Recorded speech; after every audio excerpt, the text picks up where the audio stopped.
ফিলিস্তিনের অবরুদ্ধ গাজার দিকে রওনা হওয়া ত্রাণবাহী নৌবহর গ্লোবাল সুমুদ ফ্লটিলাকে আটক করেছে ইসরায়েল। এই অভিযানে ইটালির অন্তত ২২ জন নাগরিককেও গ্রেফতার করা হয়েছে। আটক হওয়া স্বেচ্ছাসেবকদের মধ্যে মানবাধিকার কর্মী, চিকিৎসক, এমনকি সুইডিশ পরিবেশকর্মী গ্রেটা থুনবার্গও রয়েছেন। ইটালির প্রধানমন্ত্রী জর্জিয়া মেলোনি নিজ দেশের নাগরিকদের সমালোচনা করে বলেছেন, এই যাত্রা ফিলিস্তিনি জনগণের কোনো বাস্তব উপকার বয়ে আনবে না।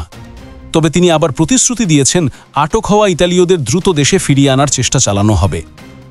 ইতালির পররাষ্ট্রমন্ত্রী আন্তোনিও তাজিয়ানি পার্লামেন্টে জানিয়েছেন, আটক হওয়া নাগরিকরা আপাতত নিরাপদ আছেন এবং কোনো সহিংসতার খবর পাওয়া যায়নি।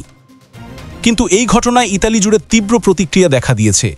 রাজধানী রোম সহ বিভিন্ন শহরে বিক্ষোভ চলছে। শ্রমিক সংগঠনগুলো ঘোষণা দিয়েছে শুক্রবার দেশজুড়ে সাধারণ ধর্মঘট পালন করা হবে। অন্যদিকে সংগঠকরা জানাচ্ছেন, ইসরায়েলি বাহিনী বুধবার গভীর রাতে জোর করে নৌযানে উঠে পড়ে এবং মোট ২২৩ জন আন্তর্জাতিক স্বেচ্ছাসেবককে আটক করে। এদের মধ্যে চিকিৎসক, সাংবাদিক, মানবাধিকার কর্মী এবং শান্তিকর্মীও ছিলেন। এই নৌবহরটি গাজায় অবরুদ্ধ ফিলিস্তিনি জনগণের কাছে খাদ্য এবং ওষুধ পৌঁছে দিতে রওনা দিয়েছিল।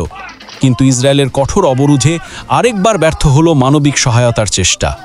বিশ্বজুড়ে এখন প্রশ্ন উঠছে, ত্রাণ নিতে চাওয়া মানুষগুলো কি সত্যিই হুমকি, নাকি এই অবরোধ মানবতার বিরুদ্ধে এক নির্মম সিদ্ধান্ত?